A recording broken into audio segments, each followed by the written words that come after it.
Nih ada setrumnya. Penyebab mesin cuci nyetrum itu, ini kan banyak air ini. Banyak air yang masuk ke bagian sini. Dan akhirnya kalau ada kebocoran kabel, akhirnya apa? Mesin cuci teman-teman nyetrum. Nah, kalau mesin cuci teman-teman nyetrum itu yang kita periksa itu di bagian perkabelan ini. Nah, nih ada yang lecet-lecet seperti ini.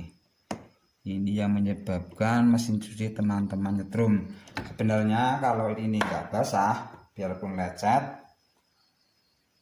tidak akan nyetrum. Nah,